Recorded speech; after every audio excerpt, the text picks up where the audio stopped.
It is the summer, so Hayes Noodles and the O-Dog did get away. That's why you're listening. You're watching OverDrive with me, Brendan Dunlop, alongside Dave Feschuk.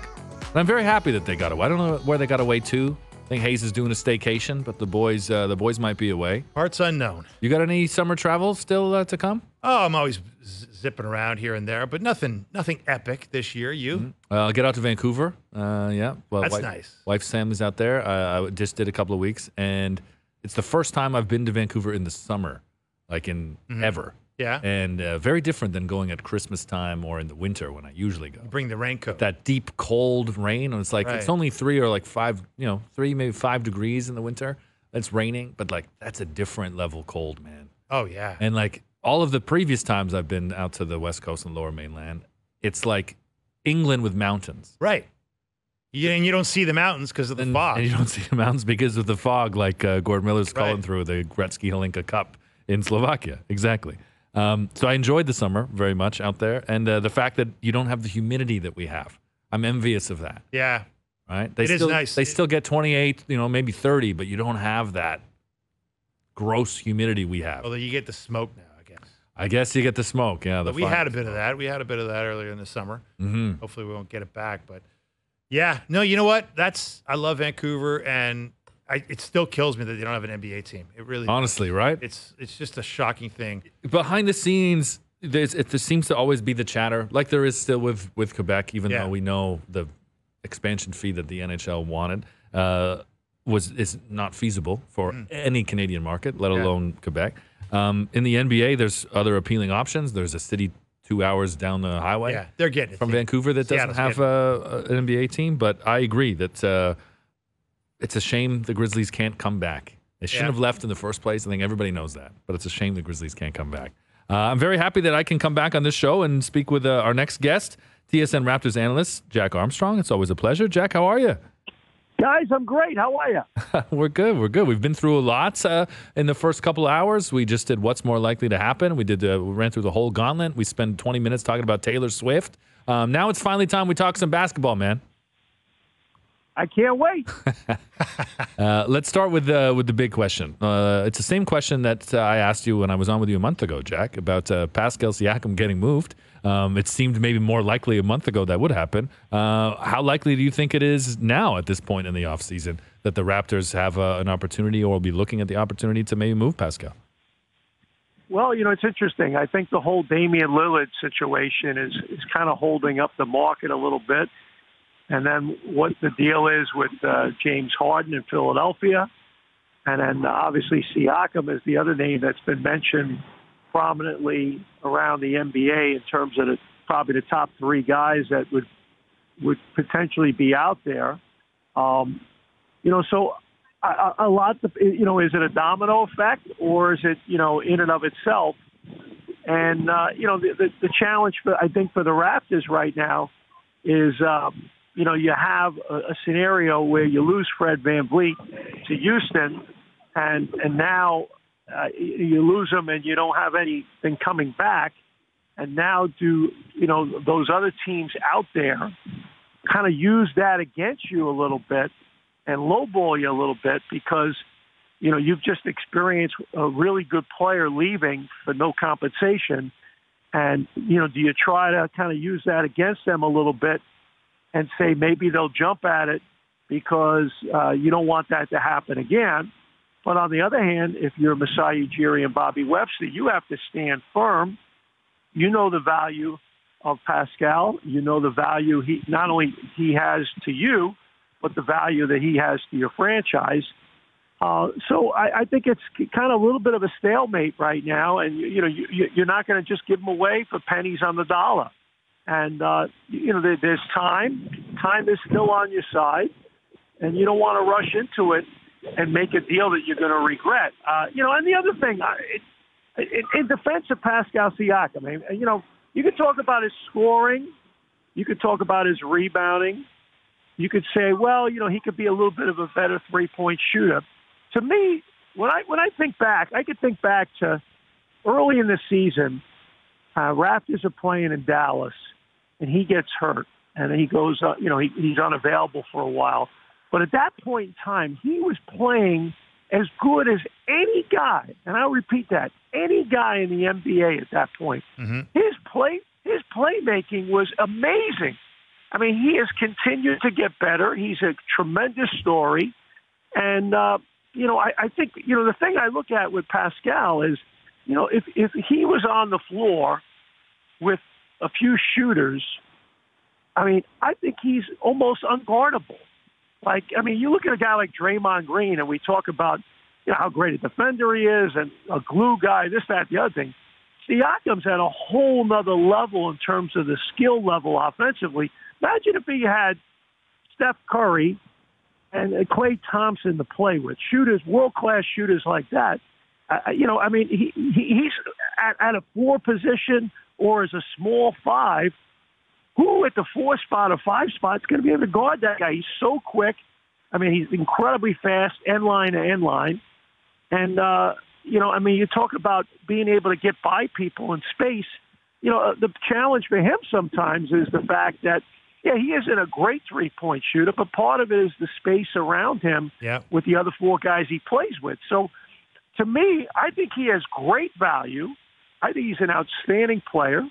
And I'm not giving him away for pennies on the dollar. And you hope that, the roster around him can grow and improve. And obviously you have a new coaching staff, and maybe they'll come up with different ways to put him in positions where you can really capitalize on what he can do. And maybe you decide to say, hey, I'm going to keep him. He's got great value to me, and I'm going to hold on to him. So there's a lot of ways you can go with it. No doubt about it, Jack. And obviously I think it's pretty clear that Pascal Siakam does not want to be traded, would like to stay in Toronto for the long term, would be open to a contract extension.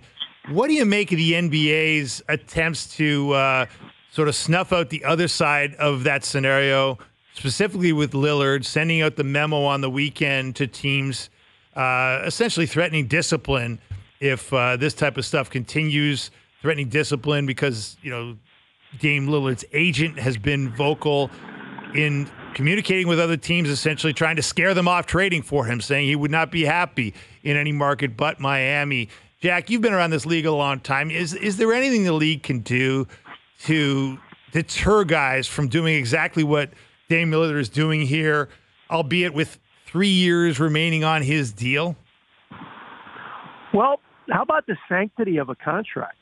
Yeah, exactly. Doesn't exist. What old world thing are you talking about, Jack? No, and to me, I'm looking at it.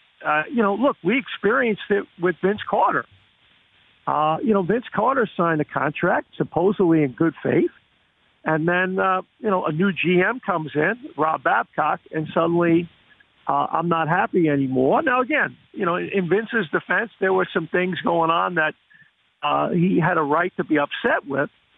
But, you look at what happened with the Raptors, pennies on the dollar, that was a disaster. And, so you look back on that, and to me, that's part of the trend that, hey, look, the agent's saying, hey, look, let's get the long-term contract from the team you're currently with. Currently, I use that term. Mm-hmm. And then, hey, guess what? We can play hardball and force our way out.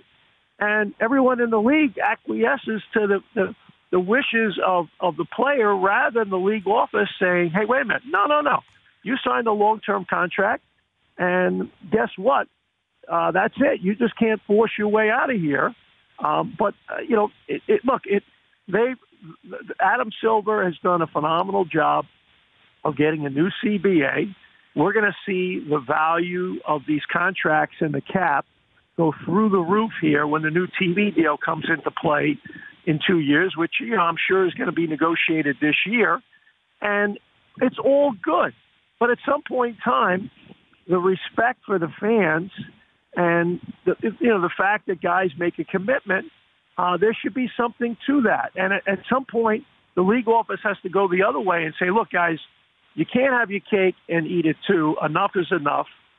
And it's a problem. And, the other thing I see right now, I have a lot of friends that are, not only Raptor fans, but are NBA fans, and some of them are Celtic fans, and they're going crazy to me about, that, Jaylen Brown isn't worth this and that. And I'm like, it has nothing to do with the money anymore. Right. It's all based upon a percentage of your cap. It's like football.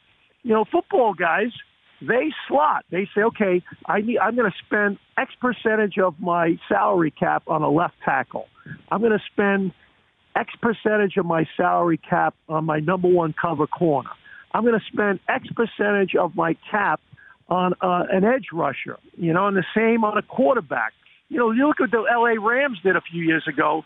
I mean, they were top-heavy, 5, 6 guys that got a ton of the money. And it's the same way now in the NBA.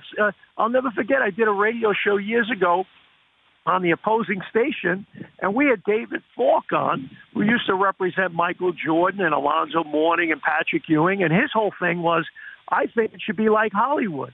The top 3 guys on a team, it should be like, DiCaprio, Denzel Washington, Tom Cruise. They get $20, $25 million a movie, and everyone else makes scale, and you pay for the talent.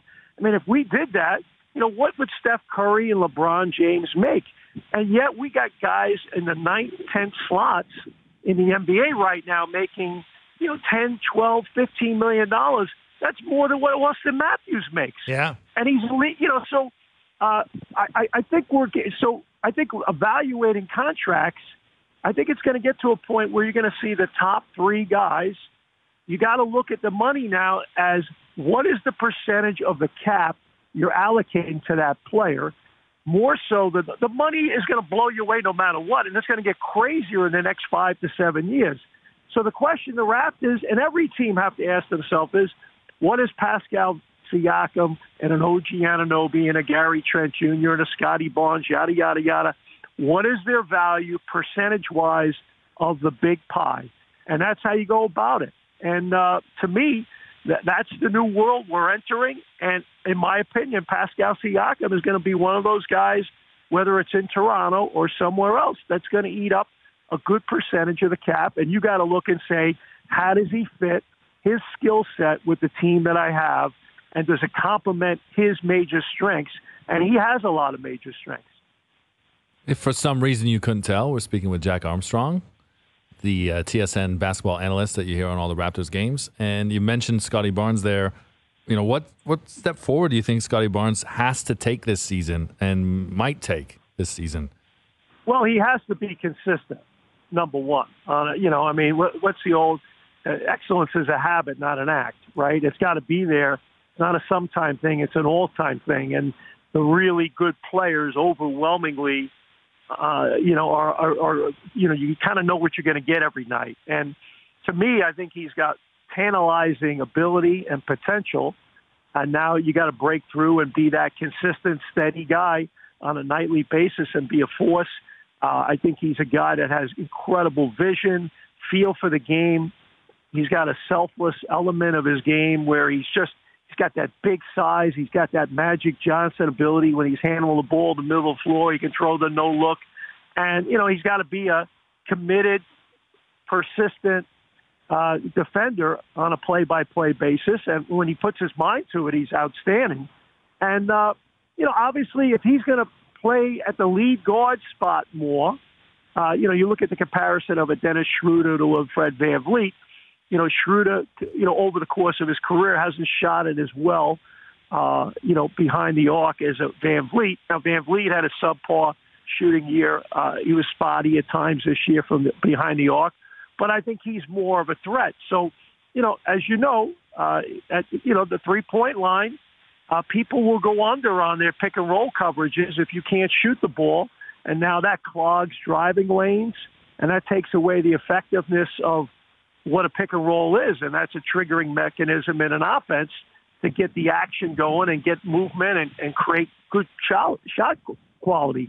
So for me, a guy like Scottie Barnes, his ability to become a more consistent three-point shooter, is he going to become Steph Curry? No. But he's got to be a guy that's enough of a threat that you got to go above the screen. You got to respect that.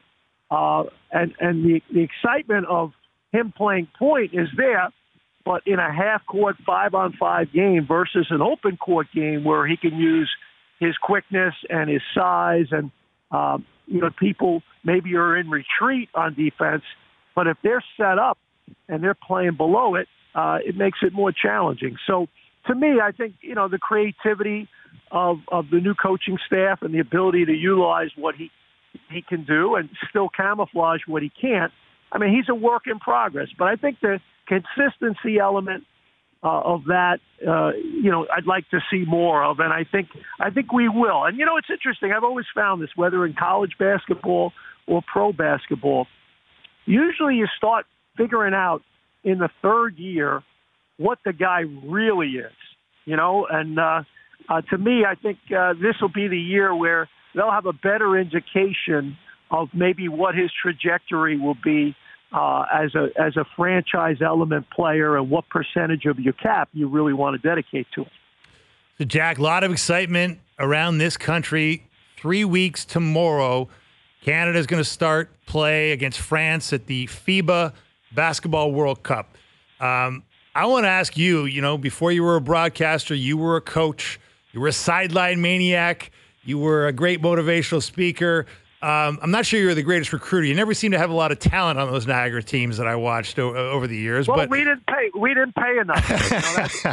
But I'll tell you what, Jordy Fernandez, the coach of Team Canada, does not have a recruiting problem. He's got talent coming out the wazoo, right? With Shai Gilgeous-Alexander and Jamal Murray and R.J. Barrett, and go on down the list of NBAers, a who's who of Canadian NBAers. How much pressure's on this guy, Jordy Fernandez, to come in, take over for Nick Nurse in the past month, have all this talent, and then have to make it gel in 3 weeks' time? A lot, because I'm a Nick Nurse fan because I'm a former coach. I was a Dwayne Casey fan. These are guys, and you look at Nick's career, he's a head coach. He's what we call an MBA. The only 5 years of his life he really was an assistant was when he was with Dwayne. He's one of those NBA guys, never been assistant, and right. Pretty much he had a head coaching persona. And the thing now for Coach Fernandez is going to be he really, really needs the players on the team. There needs to be a lot of internal leadership there. So that he doesn't have to do the heavy lifting, that, there's a good partnership there and everyone's on the same page, and he doesn't have a lot of head coaching experience. But in today's day and age, a big part of successful coaching in any sport comes down to how you connect with the top players on your team. And Dave, the guys that you mentioned, that's going to be the most important thing. And the sales job you do, connecting with them and getting guys to buy in and sacrifice. And at the same time, having good CEO skills where, you manage your staff well and your support staff, and you're good with the media and all those kind of things. And then when you hit turbulence, which everybody does, I don't care how great a coach you are, how you handle it and how you present your vision and your mission statement to your team when you're going through turbulence. They're not going to go undefeated. They're not going to win every game by 30 points. And, you got to be a really good front man for the program and be able to handle all that. So I think it's a big test and a big opportunity as well. And if he does well with it, you're going to see him absolutely on the absolute short list for the next jobs that come up in the NBA. Jordy Fernandez, not with the head coaching experience that you might expect, certainly of his predecessor either in comparison, but with international experience as an assistant head coach that definitely made him appealing for the job. He was at the Olympics along with you, Dave Feschuk. Although you were in very different roles in Tokyo. Yeah. You weren't the lead assistant coach for the Nigerian men's national team, but you were both in Tokyo at the same time. I want to ask you about Jamal Miller, Jack, because he's an NBA champion now. I feel like that means he'll be a different player for Team Canada and bring something different to the team. Am I right? Oh, it never hurts, right? Jamal Murray, you mentioned. He's. Oh. And here's the thing. Here's the most important thing. He's healthy. You looked at him 12 months ago to now. He's got more burst and pop in his game than he did, and it takes time to come back from that injury. And the thing I love about Jamal is he is an absolute gym rat. He's got an infectious, positive, upbeat, winning personality, and he's a combo guard. You know, as you can put him off the ball, he's great at cutting and spacing, utilizing screens, getting to the right spots, hunting down his shot opportunities, and at the same time, you can put the ball in his hands, and he can direct your offense. So he is a great weapon. You know, in an era where there's so much specialization, and you look at that guy and you go, he's a point guard, he's a pure one. Or you look at that guy, you say, he's a shooting guard, he's a pure two. I look at him, and he's your classic old school guard. He can play either spot. He understands. He's got great smarts and stage presence. He's a really good player, and he's going to be a huge, huge part of it. And again, having the ability to win, the big games and win a title, all that experience is going to really, really help. Very pro reaction, by the way, as I called him Jamal Miller by mistake, confusing him with Gord Miller, our previous guy. Quick Google search. Who's this Jamal Miller dude? I'm thinking of.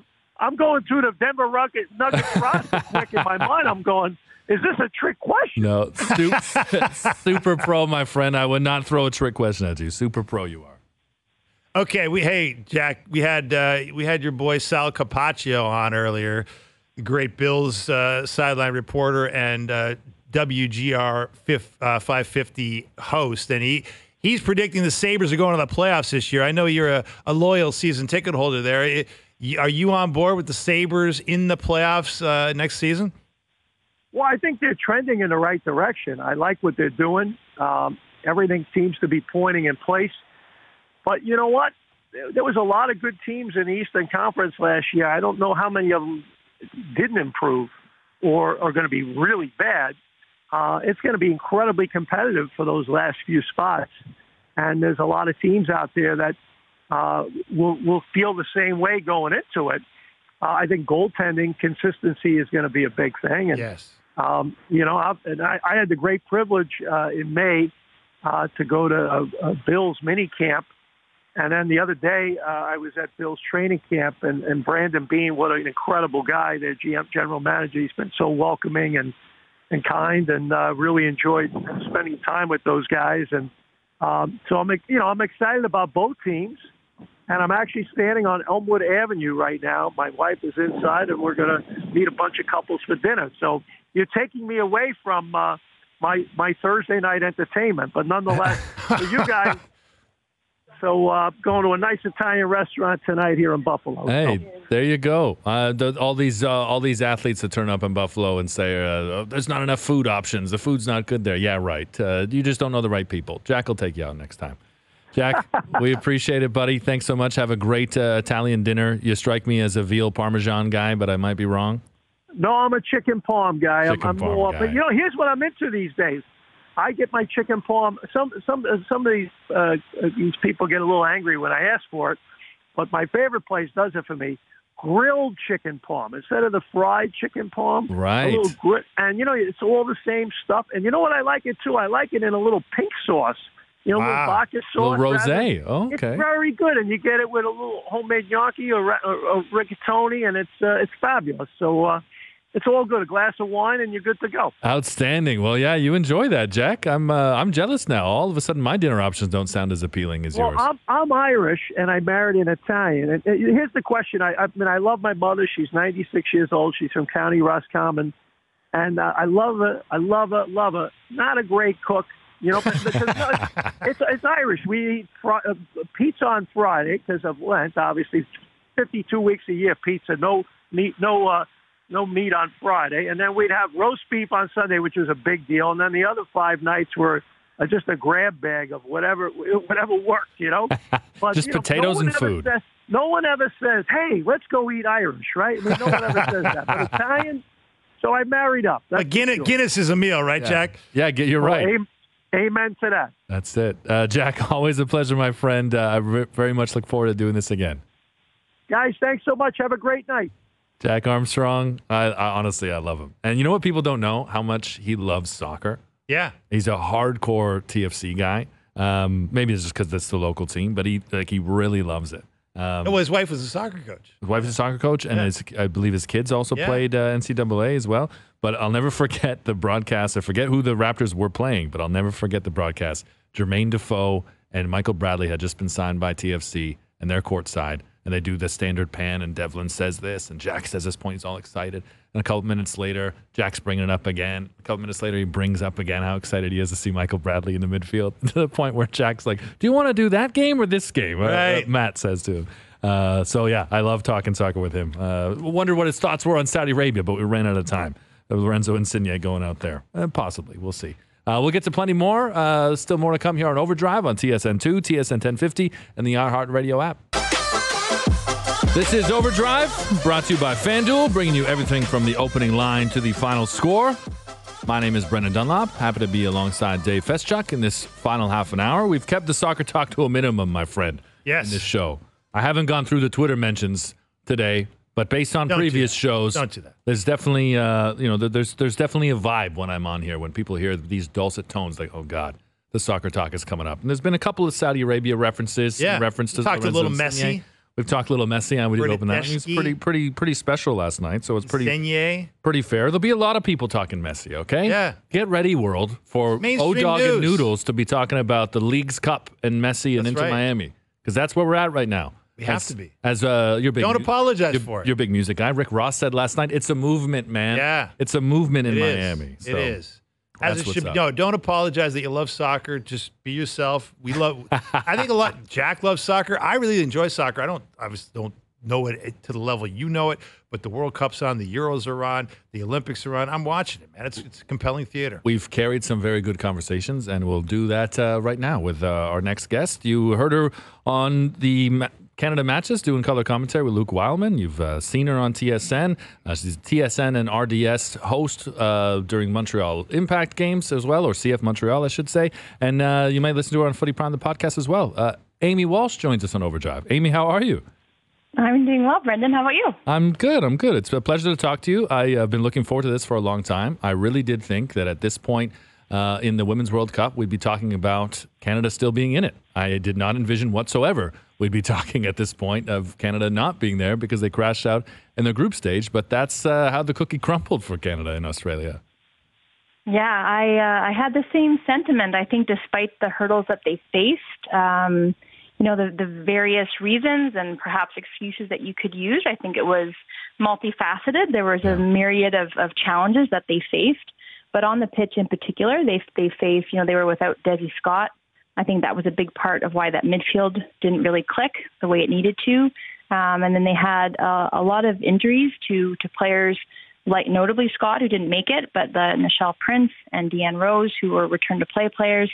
But then also right down that spine, if you looked at that game against Australia with Buchanan, not sure how fit she was. Mm-hmm. Jessie Fleming, not sure we really knew the full story about that calf. And then Christine Sinclair, and that's 3 out of that 11. But I just think overall you just did not see Canada play up to their own high standards, despite issues scoring goals in open play. We didn't see that airtight defense. We didn't see Kaylin Sheridan backstop the way that we know that she can.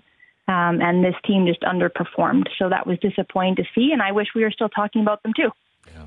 Amy, we've been talking. In a sense. Yeah, well, we still are. And look, I mean, I think there's a level of respect for this team, Amy. I think part of the reason that there's a big negative reaction to the way they played at this World Cup is because there was a level of expectation after watching this team win gold in Tokyo and watching it build with those 2 bronze medals at the previous 2 Olympics.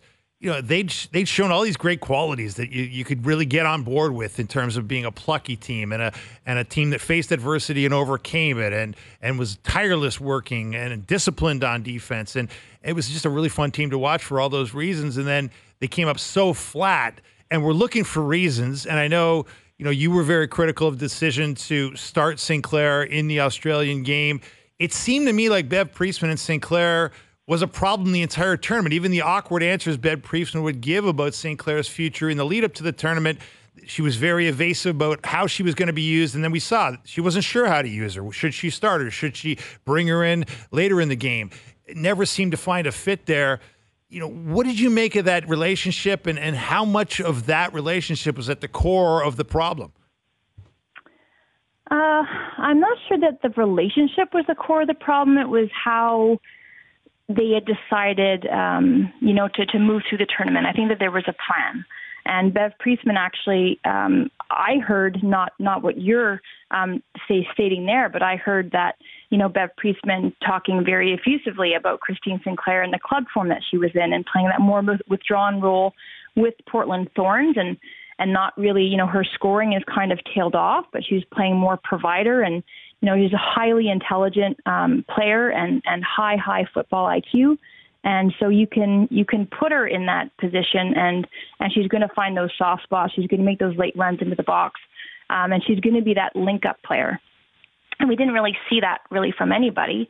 But that's, I think, how Bev Priestman envisioned using her. And I think there was a plan for this tournament prior to Jessie Fleming's injury of how Christine Sinclair was going to be utilized based on these opponents in Nigeria, Ireland, and Australia. And I think the curveball was the Fleming piece. I think that Jessie Fleming getting injured kind of threw that into disarray. And then Bev Priestman was forced to double down on the fact that Christine Sinclair was going to be continue to be the keystone that this team was built around.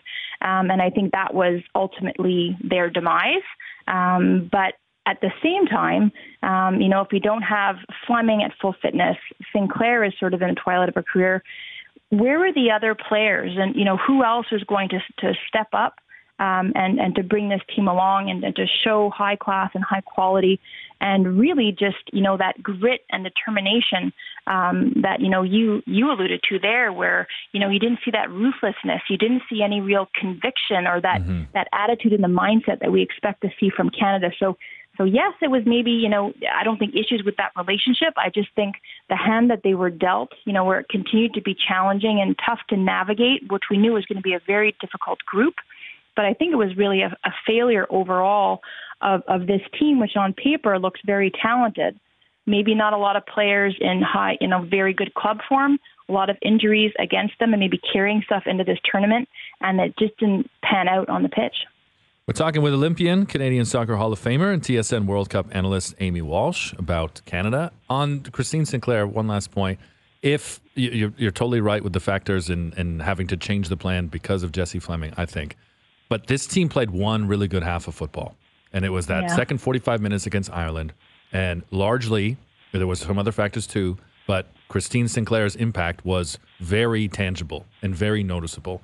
And I think if it wasn't for that factor, she doesn't start against Australia, and perhaps things are different up front. Yeah, it could be. And also Sophie Schmidt's impact, like that triple substitution that Bev makes at half. He put in 600 caps with those three players. Remarkable. Yeah, incredible. And then the bulk of those coming with Sinclair and Schmidt. And I mean, just to sort of go off the beaten path for a second or off topic, like the class and the humanity that she showed just in those comments right on the field when that emotion's so raw. I'm just in awe of her. Like, she's a fabulous person and a fabulous player, and what a legacy she leaves with this team. But what a way to kind of go out there with parting words and sort of seeing the realization of that was probably her last game that she played with one of her best friends and longtime teammates in Christine Sinclair. Like, that was pretty remarkable. But yeah, I think you're right. And you said great half. I don't know if it's great. I think it was better than the other ones that we'd seen. Okay. And I think that the game does her some favors in the spaces that were afforded her, in between the lines, and allowed her to kind of check off that back line and operate in there and be that link-up player that I was talking about. And then the game against Australia was never going to be that. It was always going to be a highly transitional physical game where Sinclair, in a way, not having the legs that she used to, was going to be behind on the press and was going to be behind then in providing a target or a link up. And you saw Canada struggle so much to, work the ball, just connect, but like move through the middle of the park. You had Quinn doing an admirable job at the base of that midfield, but never really finding that outlet to move through there, and certainly not finding Jessie Fleming and just swinging hopeful balls. And, so the game opened up a little bit, but they didn't look any better. So it's disappointing. And I think I keep coming back to the fact that we knew that the offense was going to be a struggle. but it's just defensively it looked so disjointed and so out of sorts. So it really just, they were sort of unrecognizable in terms of what Canada's identity has been and what's brought them success. You're totally right. All right, one more why, what if question for me. I spent a lot of Saturday and Sunday afternoons watching Benfica TV and watch Chloe Lacasse rip it up for Benfica's women's team. She's off to Arsenal, so highly coveted. Why on earth did she never start with Evelyn Vienne? Yeah, and then Evelyn Vienne, that's a fellow Quebecer there, so only 3 Quebecers figure in that roster, and I'm trying to figure out a way to get more of us or more Quebecers on that squad. But yeah, to my point earlier, and a team riddled with injuries, a team looking for kind of a talisman in the absence of Sinclair kind of stepping up. You had 2 players there in outstanding club form, in Vienne scoring so many goals in Sweden, and in Chloe Lacasse making that big move from Benfica over to Arsenal to sort of test her mettle in the WSL. But I mean, if you want to go with tried and true, those are your 2.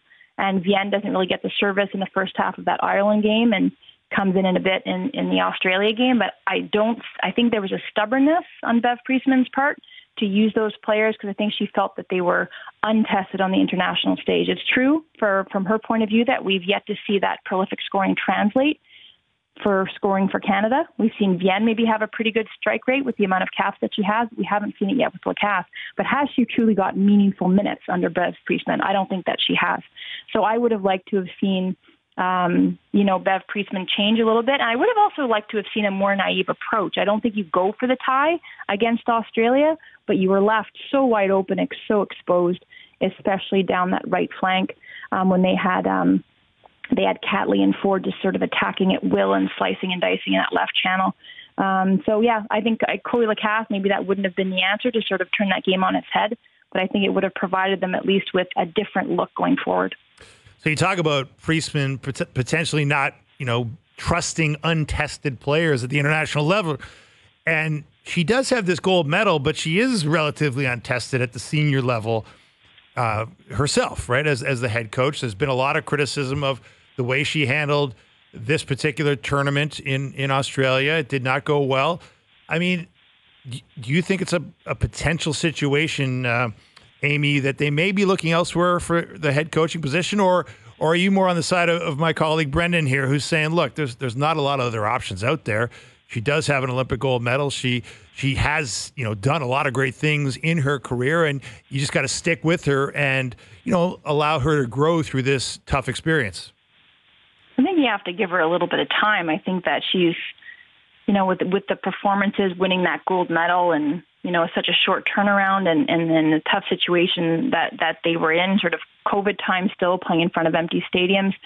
I think you give her a pass, at least for a little while longer. If you see out this cycle, so those 2 really important Olympic qualifying games in September against Jamaica, who are through, by the way, it should be said, to the round of 16, playing some very good defensive football, and they have Bunny Shaw on the attack, so they're not going to be pushovers, and that's not a foregone conclusion. And then perhaps through to Paris 2024, and then reevaluate.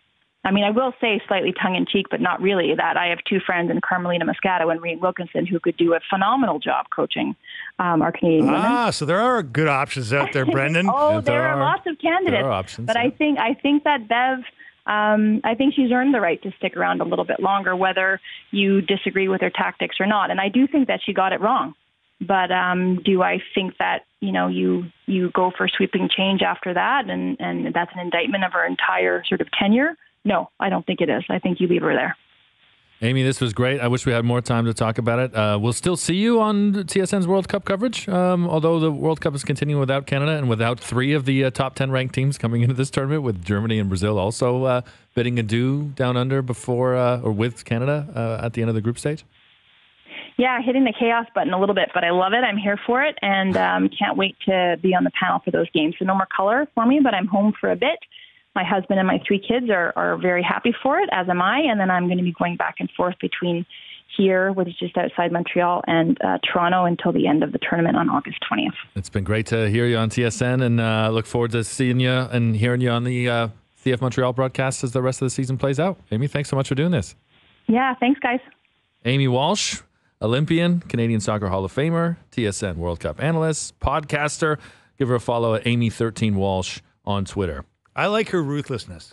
We need that in women's sports. We really do. Yeah, absolutely. I mean, it's nice to be nice to people. And look, it's nice to be nice, but you got to bring the goods. And when it doesn't go well, someone's got to be called out. One thing that I didn't mention there is that she's also the head of women's football at CF Montreal and doing a lot of things in the Quebec soccer space to get more access, to get more opportunities for women's players out there in Quebec. And she made a good point. There's only 3 from the province on this national team and involved in the setup. And going forward, a little resentful of that. There needs to be some more. Well, there's a lot of talent out there. A lot of talent out there. There's going to be a lot of talent on stage at Boots and Hearts this year, buddy. Won't there be? Have you seen this? Canada's largest camping and music festival, Boots and Hearts. It's back August 10th to the 13th. Acts this year include Tim Hicks, Nickelback, Keith Urban, Tim McGraw, many more. You got to be a big Nickelback guy, am I right? Big names. You big Nickelback guy? Man, this is how you remind me of the biggest song on the planet. That thing got in your brain. If you haven't seen Vancouver Whitecaps head coach Vanni Sartini singing Nickelback, by the way, on stage with them at BC Place in Vancouver, find it on Twitter. It's you also got to check out the cover. Jesse Pollock's great. This is why I'm a grinder. One of the great TSN productions ever produced. I will check that out. Yeah. Jesse Pollock, bar down. Okay, buddy. Boots and Hearts. Here's your chance to win a pair of weekend passes. This is your cue to call the 10th caller at 416-870-1050. The 10th caller at 416-870-1050. Ring the phone off the hook for the Grappler. We're giving away tickets all week long to Boots and Hearts here on OverDrive. And on Friday, one lucky winner going to be upgraded to a sold-out VIP package, which will include front of stage viewing, access to the barn and elevated viewing area, comfort station washrooms, exclusive food vendors, Daisy Duke's private bar, and exclusive VIP parties and more. General admission tickets still available at bootsandhearts.com. It's a festival I haven't done, man. Feel like maybe I've missed the boat now. This might be the year, man. Tim McGraw, Keith Urban, Nickelback. That's a big lineup. It's a big show, my friend. That it is. We still got more to come here on OverDrive. Don't go anywhere. This is OverDrive on TSN 2, TSN 1050, and the iHeartRadio app. What are you trying to tell me, Luca? That I'm the problem? I'm the problem here? I knew it was coming at some point. Anti-hero was coming up. I'll be honest, though. I'm not a Swiftie, but this is a jam, man. This is I have asked the music playing app several times to play the song when I'm in the car. Yeah, no, it's got a groove.